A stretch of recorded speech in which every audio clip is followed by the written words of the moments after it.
hehe.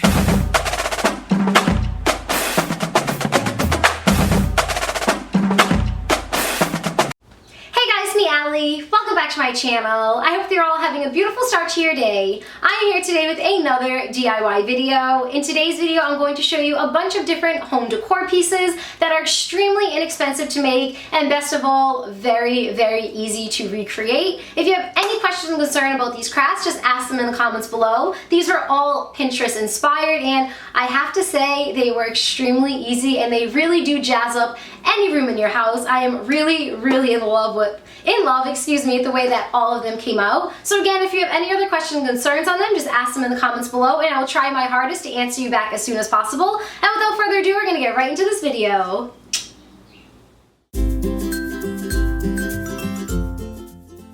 So to make this nebula in a jar, you're going to need some cups filled with water and you're also going to need some acrylic paint. I found that the pastel acrylic paint worked and looked the best for this tutorial. So basically all you want to do is pour your paint into the cups and then you want to mix it around with a stir until you get the consistency and the color that you like.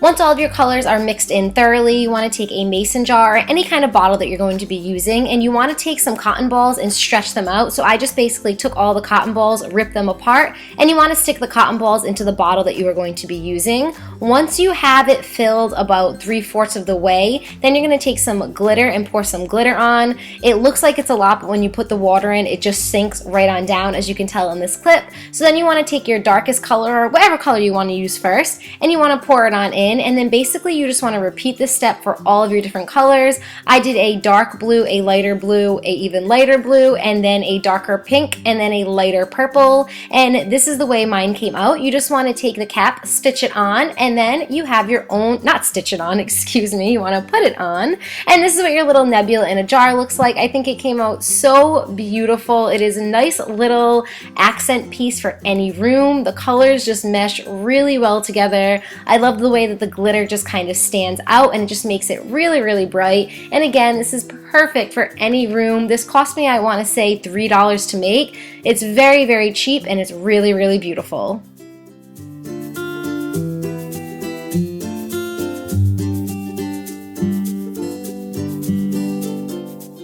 Next up, we are making a floral hanging letter wreath, and this one was super easy and ridiculously cheap to make. I bought everything at the Dollar Tree and most of the stuff I already had at my house. You just want to take some cardboard, sketch out the letter that you're choosing. I used A for Allison, and then cut it on out. And then you just want to take some flowers. Again, I got all of my flowers at the Dollar Tree. I think it cost me $6 and I have a ton of flowers left over. And you just want to pull them off of the stem. Then you want to take a pair of scissors, cut that little pick off that's on the top of it just so it's nice and flat, and then you just want to take a hot glue gun, glue on the back of it, and just push it down onto the cardboard. I did about 3 per layer or 2 per layer just to make it really colorful and make it really floral, but you can do whatever you would like. I just did this with the entire wreath, and then this is what it looks like when it is done. You're not done there though, because I know you cannot see the letter. Now you want to turn it over, and there are 2 things that you could do here. You can either take each of the flower petals and glue them down. That's going to take a lot longer, but it will look really precision cut.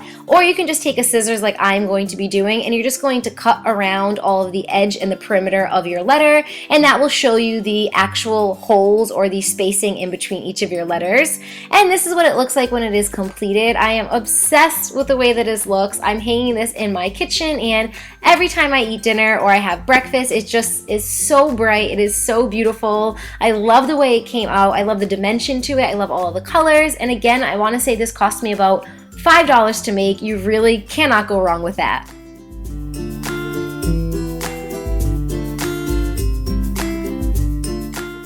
To make this ombre painted canvas, you're going to need a canvas in whatever size you would like. I'm choosing the 20 by 20 canvas. It was $15 at Michael's, but I bought it during the buy one get one free, so I really got it for $7.50. You're also going to need some paint and a sponge brush. In separate bowls, you're going to pour all your paint out, and to make the ombre effect, you're going to start off by pouring your paint in whichever color you're using into the first bowl and leave it just how it is, and then the additional bowls, you're just going to be adding white to it. The more white you add, the lighter the color will be. So add a little bit of white to the the next one, more white to the next one, and even more white to the last one, and that is going to give that ombre effect. Then on your canvas, you're basically just going to be making lines. This is what's going to give it that very simple design. I really like how this one came out because, again, it is just very simple, it's very beautiful, and it's very modern. You're going to take your darkest color, and then you're going to make a line using your sponge brush, and you can choose the thickness that you'd like for this. I'm doing about 2 inches thick per line. Now to make that ombre effect, I'm just going to use my darker color. My next line is going to be my next darkest color, then the next line is going to be the next lightest color, and finally the lightest color, and then I'm just repeating this process until I get to the bottom of my canvas.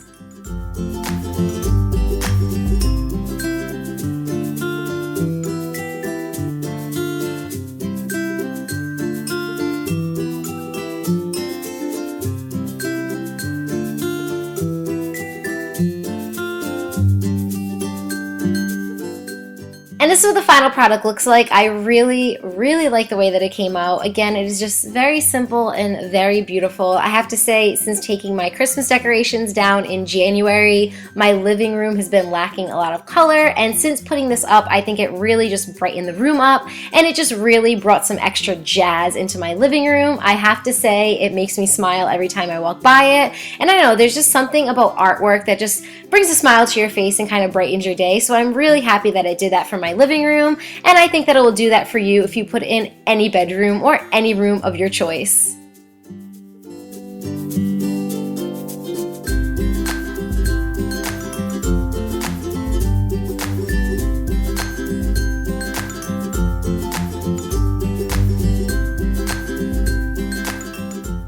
To make this hexagon popsicle shelf, all you're going to need are some popsicle sticks, a hot glue gun, and some spray paint. I got my popsicle sticks at the dollar store, and I already had spray paint and hot glue at my house, so essentially this entire DIY cost me just about $1 to make. What you're going to want to do is take your popsicle sticks and stagger them until you have the shape of a hexagon, and then you just want to hot glue the popsicle sticks together. Once you are satisfied with the shape of the hexagon, then you want to just keep staggering your popsicle sticks and hot gluing them together until you get the thickness that you'd like. I want to say I did about 15 layers, 10 to 15 layers, until I got the shelf that I was satisfied with. So just keep adding them on until you are really happy with the way that it looks. This is the way that mine came out pre-spray paint, but again, you can add as many as you'd like. This is what I liked.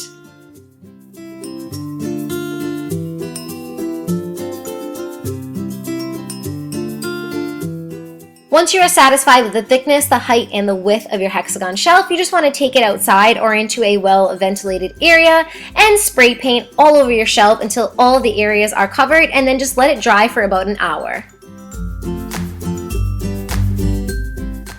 And this is what your hexagon shelf looks like when it is done. I am in love with it. It looks so cute. I have it hanging up in my kitchen, and I have a little Mickey there right now just as a staging prop, but eventually I'm going to take a little mini flower pot and put some flowers in it and have it hanging for the spring and the summertime. I just really love the way this came out. Again, it was so cheap. If you have most of the materials at your house already, this could technically be free or cost you under $5 to make, and it's very original and very unique, and that's what I like the most about it.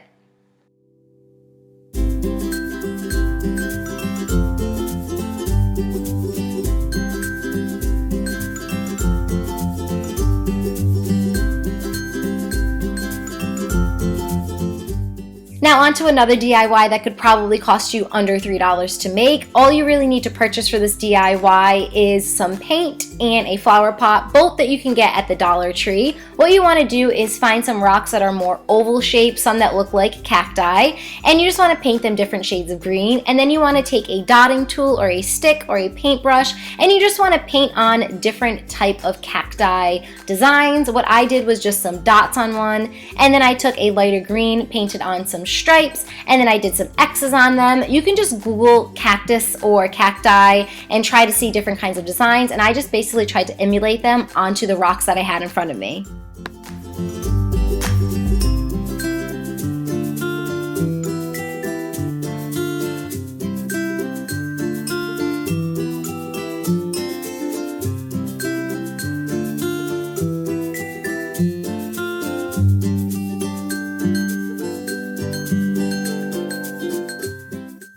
Once all of the paint has dried, now it's time to assemble. You can just take some soil that you have from outside. I got this from the dollar store, but again, you can literally just use some sand that you have in your backyard. Then I use some pebbles. Again, you can find these in your backyard just to give it a little bit of dimension. And then I'm taking my rocks and I'm just playing around with them until I have them in the order that I like them. I kind of had to play around with this a little bit so I could have all of the cacti, excuse me, showing, and you just kind of play around with it until you get it the way that you like it. This is the way that it came out, and it just looks so cute. I'm so in love with it. So cheap to make, so adorable, so original. I feel like I am a broken record, but all these crafts are just very cheap, very fun to make, and very easy, and they really just add a nice something little extra into any room that you put them in. I'm in love with it, and I really hope you enjoyed it as well.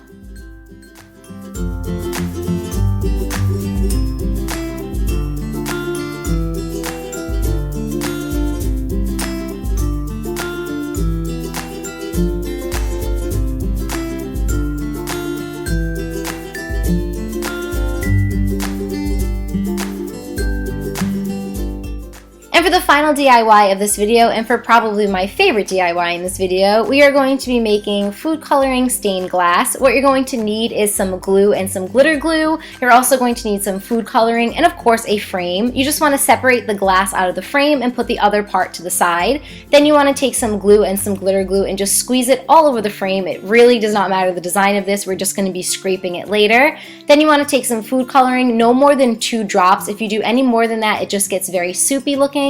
And you just want to squeeze it onto the glue, and then you're taking a kebab stick or a toothpick or anything that has a point to it. You can use a pen for if that works for you, and you just want to kind of like scribble it around. You're literally just scribbling and making different designs here. It mixes with the glitter and it makes a really nice galaxy effect. But again, you're just taking 1 drop or 2 drops of your food coloring, and then you're taking a pointy object and you're just scraping it along until you mix that food coloring into the glue and into the glitter glue.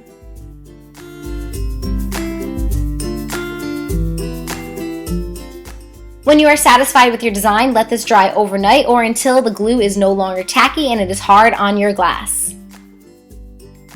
The final step is to reassemble your frame. I got this frame at Walmart. I want to say it was like $3. It is a 8x10, and I just took my X-Acto knife and I cut the inside out, and I also cut out one of the hangers, so I only had 1 left on it.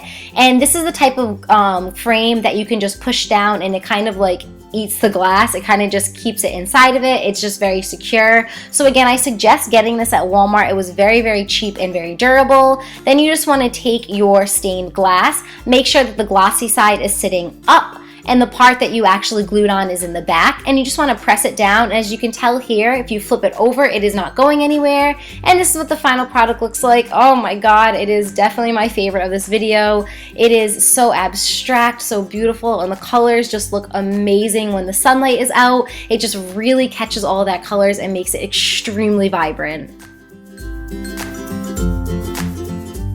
And that is it for this video. Thank you guys so much for watching. Please let me know in the comments what you thought below. I really hope you enjoyed all of these DIYs, and I really hope you get a chance to recreate them yourself. If you do, please send me pictures on Instagram or on Twitter. Thank you guys so much for all of your support. I love you so much, and I will talk to you all soon. Bye guys!